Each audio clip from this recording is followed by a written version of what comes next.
بسم الله الرحمن الرحیم. به نام خداوند بخشنده مهربان. سلام خدمت اولیای محترم، بچه عزیز. این زیرنویس رو نوشتیم. اینم تقریبا شبیه هونه. نوک مداد رو خط، یه خط صافی کوچیک میکشیم میریم به سمت چپ، گرد میکنیم. این دفعه از اینجا میاییم میرسونیم به خط تا به اینجا. یکی دیگه مینویسم. دقت کنید، نوک مداد رو خط، یه مقداری خط صاف میکشیم به سمت چپ، از پیشش میایم تا اینجا. یکی دیگه مینویسم. آفرین بچهای خوب، دقت داشته باشید. طرز نوشتن، طرز دستمون رو گذاشتن، مچ دستمون قشنگ. ببینید مال من رو نگاه کنید، قشنگ روی دفتر.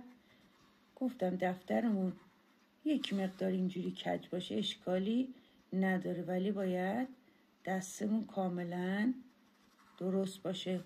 یه خط نوشیم یه خط نمی‌نویسیم، میاییم پایینش نوک مداد رو خط، یه خط صاف به سمت چپ، از پیشش میاییم تا اینجا. یک صفحه رو پر میکنیم. کتاب نگارش.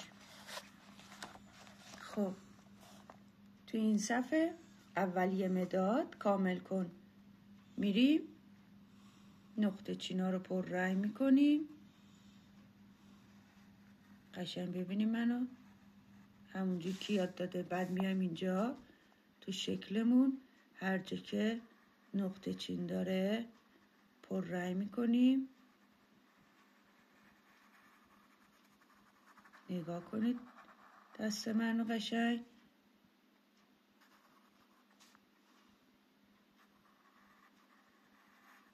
به این شکل هر جا که نقطه چین داره پر رنگ میکنیم. میام قسمت پایین. کتابم مثل ما نوشته. نوک مداد رو خط، یک مقداری میریم خط صاف به سمت چپ، گرد میکنیم، از پیشش میاییم تا به اینجای خط. ببینید بچه عزیز، آفرین، دقت داشته باشید. نوک مداد رو خط، یه مقداری صاف میریم به سمت چپ، بعد از این پیشش میاییم به این شکل مینویسیم. همه خطا رو پر میکنیم. لطفاً ویدیوهای منو لایک و کانال منو سابسکرایب نمایید. بچه عزیز اینجا یه ذره یه نقطه چین موند، اینم برمیگردم نقطه چیناشو پر رنگ میکنم، بعد رنگ آمیزی میکنید. خب میریم زیرنویس بعدی.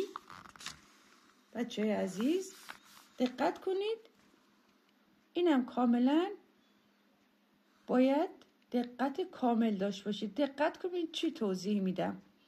نوک مداد روی خط، به این شکل حالت خوابیده میایم، از اینجا رد میشیم میریم، بعد مداد رو بذاریم و یک دفعه بنویسیم. ببینید به این شکل دقت داشته باشید. نوک مداد میذاریم رو خط، از این بالا به این شکل نوشته میشه. نوک مداد رو خط، از بالا به این شکل حالت اینجاش خوابیده هست. دقت کنید. یه خط می‌نویسیم یه خط نمی‌نویسیم. نگاه کنید بچه عزیز، نوک مداد میذارم رو خط، از بالا به این شکل میام، از پیشش رد میشم. میام کتاب نگارش. خب اینجا هم اول آقای مداد. ببینید آقای مدادم نوک مداد قشنگ رو خط، نقطه چیناشو پر رنگ میکنیم. میایم تصویر، نقطه چینای تصویر به این شکل نقطه چیناشو پر رنگ میکنیم. حالا میایم قسمت پایین.